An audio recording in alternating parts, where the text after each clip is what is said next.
14절에서 17절입니다.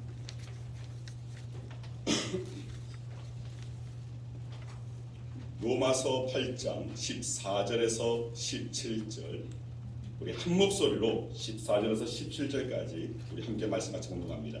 무릇 하나님의 영으로 인도함을 받는 사람은 곧 하나님의 아들이라. 너희는 다시 무소하는 종의 영을 받지 아니하고 양자의 영을 받았으므로 우리가 아빠 아버지라고 부르짖느니라. 성령의 친히 우리의 영과 더불어 우리가 하나님의 자녀인 것을 증언하시나니 자녀이며 또한 상속자 곧 하나님의 상속자요 그리스도와 함께한 상속자니 우리가 그와 함께 영광을 받기 위하여 고난도 함께 받아야 할 것입니다. 아멘. 기도하겠습니다. 아버지 감사합니다.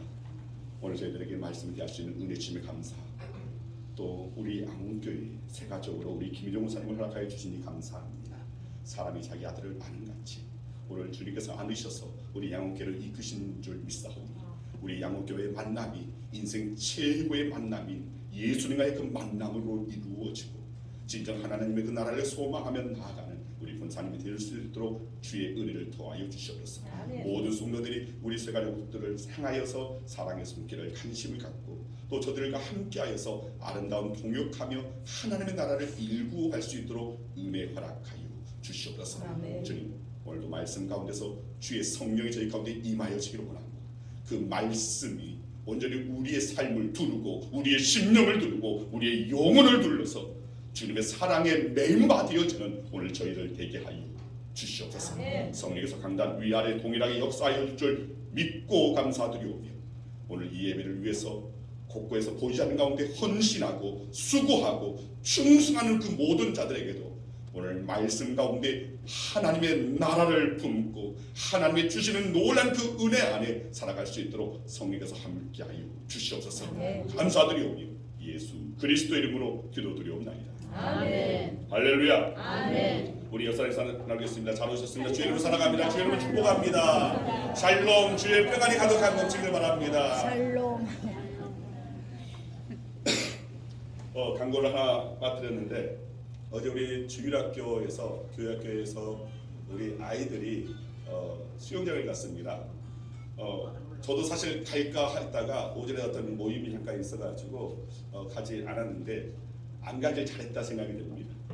왜냐하면 갔다 온 아이들의 모습을 보니까 아예 시커멓게 그리고 우리 송지희도 얼굴이 시커매지고 그래서 아주 골아 떨어지고 아마 제가 어제 그랬으면은 오늘 강단에 못 서지 않았을까 그런 생각이 드는데 아이들은 오전 타임, 오후 타임 선생님들은 야 오전 타임만 하고 집에 가는 것이 어때 해도 아이들은 오후 타임까지 해야 된다고 무슨 소리냐고 그러지 마라. 그리고 또 오후 타임도 5시간만 하고 하려고 했더니 아니라고 해서 또 1시간을 더 연장을 하고 사실 가기 전에 잠깐 예배를 드렸는데 제가 그랬습니다. 오늘 예배 드리는 잠깐 목사님 메시지인데 예배 드리는 태도가 좋지 않거나 기도하는 태도가 좋지 않으면 샬롬을 목사님과 우리 수영장하고 목사님과 말씀으로 샬롬 너희에게 줄게 했더니 와 어쩜 그렇게 예배 드리는 모습이 그렇게 천사 같습니까? 정말 아이들이 정말 이렇게 아이들은 그런 것 같습니다.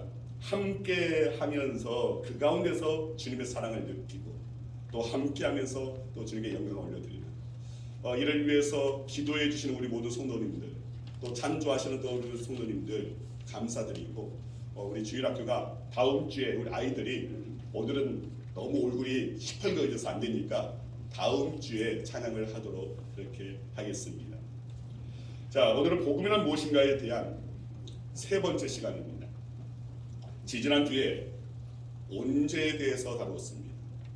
복음을 아는 것, 그것은 온죄를 아는 것에서부터 시작되기에 첫 번째로 다루었고 그리고 지난주에는 칭의를 주제로 그리스도 예수 안에 있는 우리에게 의롭다 하여 주심을 주신 하나님의 은혜에 대해서 함께 다루었습니다.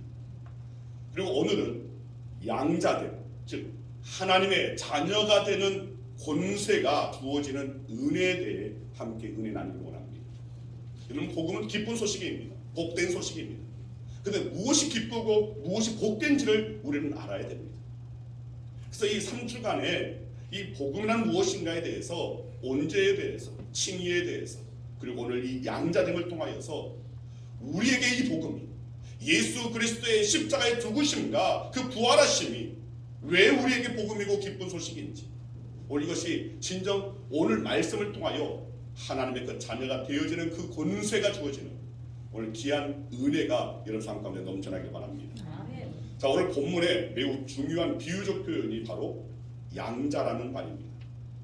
자, 이 말은 우리가 예수 그리스도를 믿고 나면 하나님의 양자가 된다는 것입니다. 다시 말해서 하나님께서 우리를 아들로 입양하셔서 바로 저와 여러분들이 하나님의 자녀가 됐다는 것입니다. 여러분, 바울이 이 양자라는 이 비유를 사용하게 된 것은 로마 시대였던 당시에 입양이 매우 흔한 일이었기 때문입니다.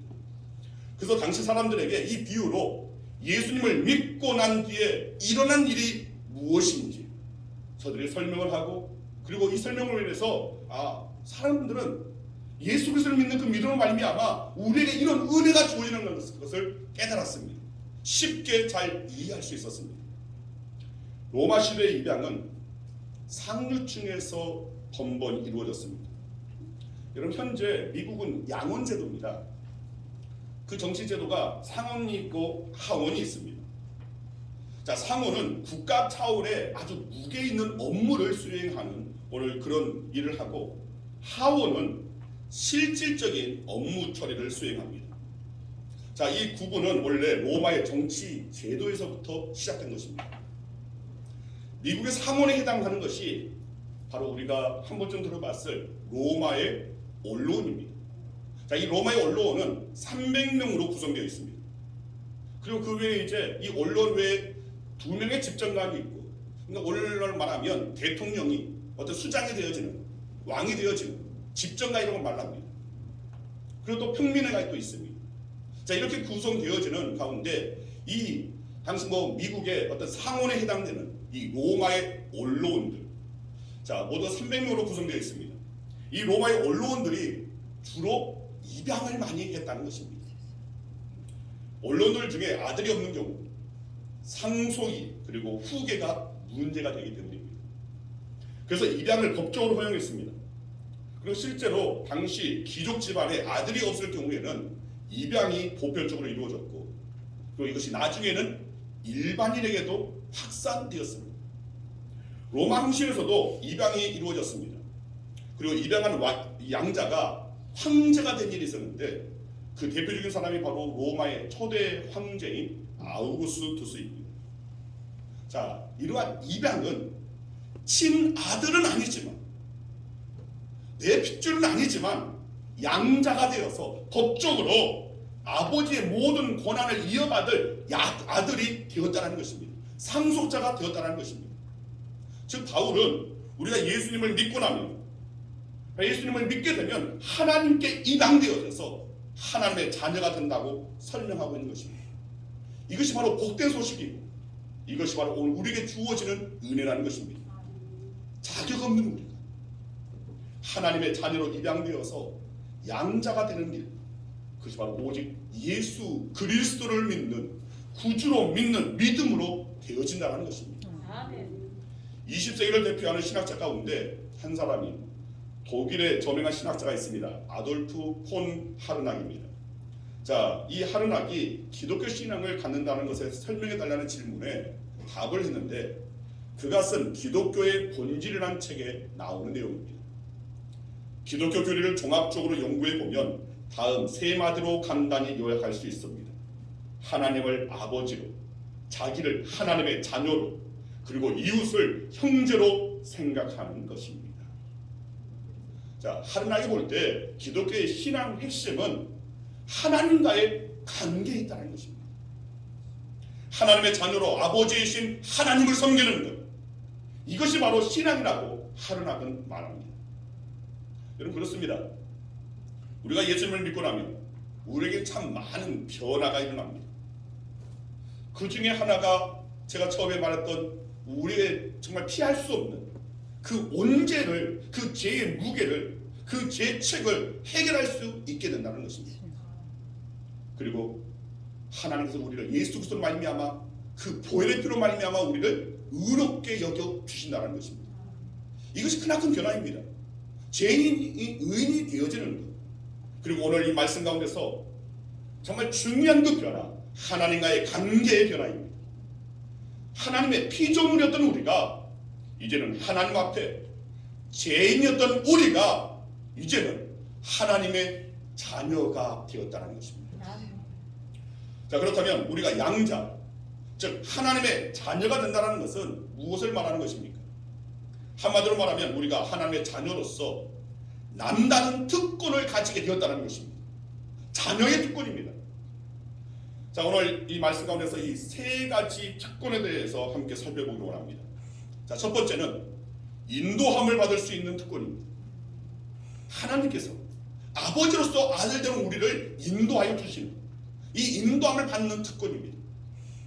오늘 본문 14절을 보면 이렇게 말씀하고 있습니다. 무릇 하나님의 영으로 인도함을 받는 사람은 곧 하나님의 아들이라. 이건 무슨 말입니까? 하나님의 아들 된 자들은 하나님의 인도함을 받는다는 것입니다. 성경을 보면 하나님께서 사랑하시는 사람들을 어떻게 인도하여 주시는지를 가장 잘 보여주는 사건이 바로 출애굽하였습니다. 이스라엘 백성들을 광야에서 가나안으로 이끄신 바로 그 이야기입니다. 무려 40년 동안 이스라엘 백성들을 인도해 주셨습니다.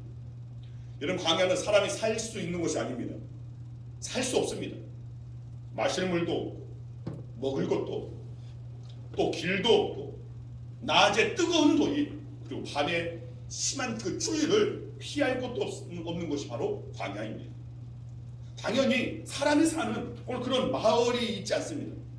그런 곳에서 40년을 살았습니다.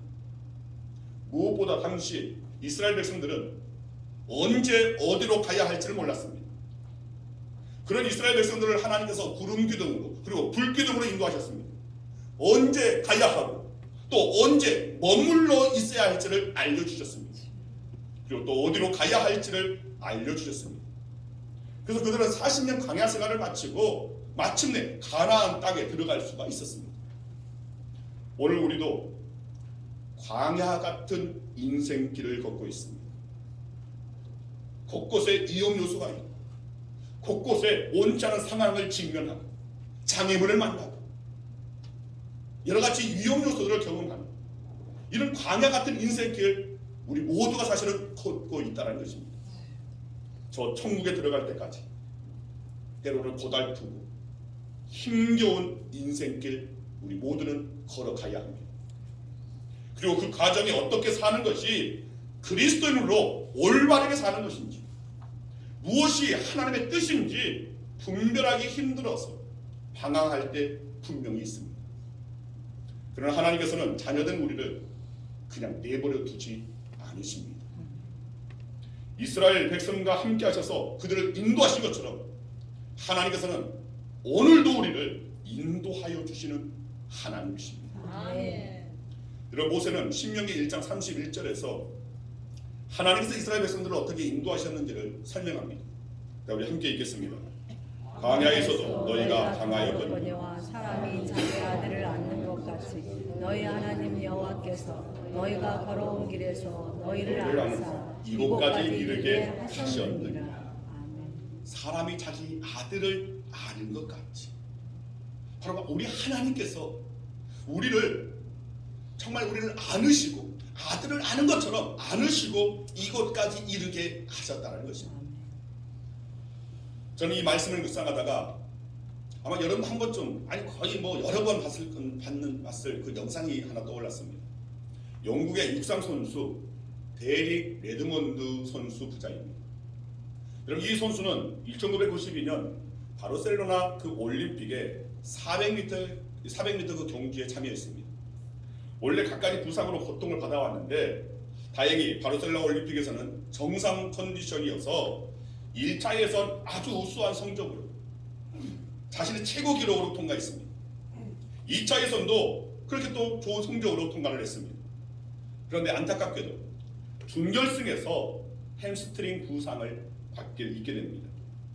절뚝거리면서 결승선을 향해 날리는데 이 선수의 아버지가 경기장에 뛰어들어왔습니다. 그리고 아들을 꼭 껴안아주며 격려합니다. 그리고 이 아들과 함께 경기 결승선을 향해서 함께 나아가는 것입니다. 여러분, 많은 사람들이 이 모습을 보고 메달을 따지 못했지만 간정도가 TV를 시청했던 전 세계 시청들에게 큰 감동을 주었습니다. 여러분, 신명기 1장 31절 말씀은 하나님께서 이스라엘 백성들을 광야에서 아버지가 아들을 아는 같이 인도하셨다고 말씀합니다. 바로 지금 이 사진 속의 아버지처럼 인도하신 것입니다. 아버지의 사랑으로 넘어지고 쓰러지더라도 그 사랑으로 안고 격려하고 인도하는 것입니다. 제대로 걷지 못하면 어깨 동무하며 함께 뛰시며 인도하는 것입니다.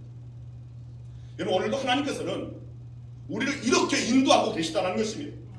보이지 않지만 분명히 하나님은 우리와 함께 하시면서 우리를 이렇게 감싸 안으시고 우리를 일으켜 세우시고 우리가 가야 할 그 결승선을 향하여서 반드시 나아가게끔 하신다는 것입니다. 아멘. 우리의 의지, 우리의 생각, 우리의 판단 그것과 상관없이 아버지께서 우리가 가야 할 길을 너무나 잘 아시고 그곳으로 반드시 가게끔 우리를 끌고 가 주신다는 것입니다. 아멘. 바로 이것이 바로 자녀의 특권입니다. 아버지 하나님께서 우리를 인도하여 주십니다. 이 특권이 저와 여러분들에게 주어진다는 것입니다. 아멘. 두 번째는 아버지라 부를 수 있는 특권입니다. 본문 15절 말씀 함께 읽습니다. 너희는 다시 무소하는 종의 영을 받지 아니하고 양자의 영을 받았으므로 우리가 아빠 아버지라고 부르짖느니라. 부르짖느니라. 자, 우리가 예수님을 믿으면, 예수님을 영접하고 예수님을 믿고 구주로 삼고 나아가면 여러분, 우리 안에 성령께서 임하십니다. 사도 바울은 그 영을 양자의 영이라고 그렇게 호칭했습니다. 왜냐하면 그 영을 받은 사람들이 하나님을 아버지라고, 그것도 아빠, 아버지라고 부를 수 있다는 것입니다. 사실 이것은 아주 특별한 특권입니다. 왜 그러하냐면, 여러분, 구약 성경을 보면 위대한 신앙의 위인들이 참 구약에 많이 등장을 하는데 그 누구도 하나님을 아버지라고 부르지를 못했습니다. 믿음의 조상이요, 또 하나님께서 친구라고 불렸던 아브라함도 그러했습니다.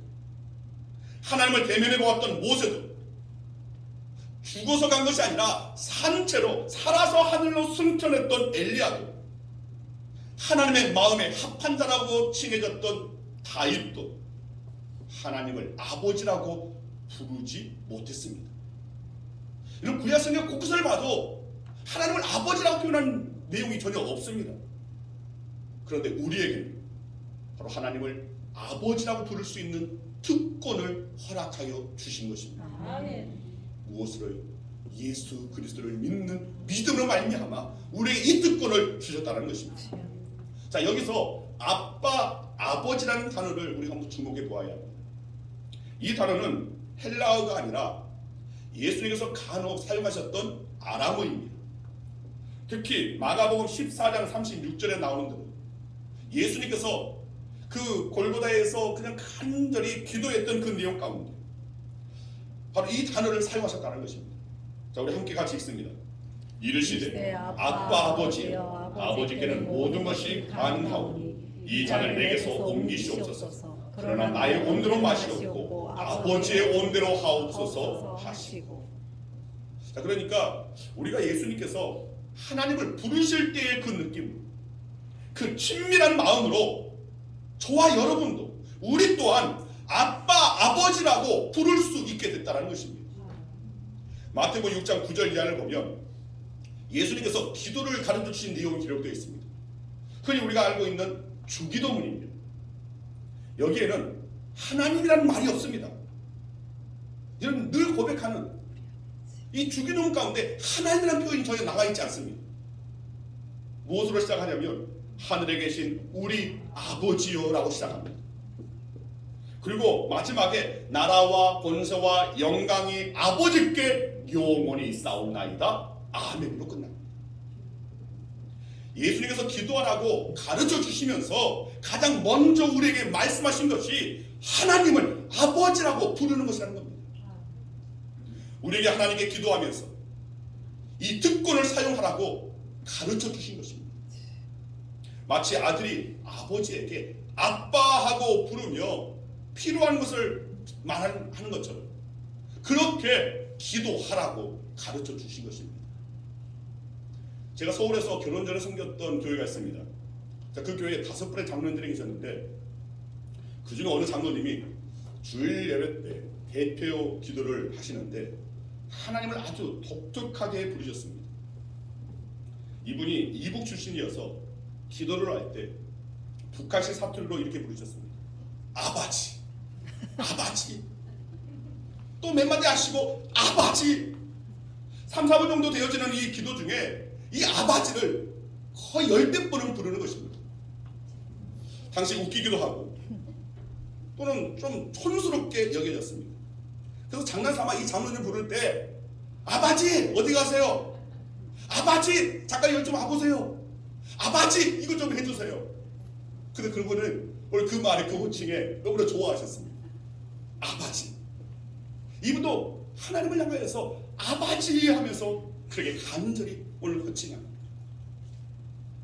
당시 다른 장로님들은 천지의 주제시고 거룩하신 아버지가 하나님 이렇게 하는 거예요. 이분은 단지 아버지 하는 겁니다. 다른 장로님은 우주 만물을 창조하신 전능하신 만유하신 하나님 이렇게 기도하는데 이분은 다 필요 없습니다. 다른 미사오 필요 없습니다. 아버지 하는 겁니다. 얼마나 간절하고 얼마나 친근하고 그냥 그 마음을 하나님을 향하여서 정말 그 아버지를 향한 그 마음으로 그렇게 호칭하는 거예요. 좀 어줍잖게 보이고 촌스럽게 여겨진다 할지라도 처음에는 제가 이분이 그런 호칭이 좀 촌스럽게 여겨졌는데 나중에 정말 하나님과의 그 인격적인 만남을 오늘 가진 이후에는 생각이 달라졌습니다. 하나님을 아버지라고 부를 수 있다는 것이 얼마나 우리에게 주어진 큰 은혜인지 얼마나 큰 복인지 깨닫게 된 겁니다. 여러분 이것을 우리는 알아야 됩니다. 그냥 우리가 기도할 때 아버지라고 부를 것이 아니라 이 아버지라고 부를 수 있는 은혜가 얼마나 큰지 얼마나 내게 주신 큰 복인지 이걸 깨달을 수 있어야 한다는 것입니다. 아멘.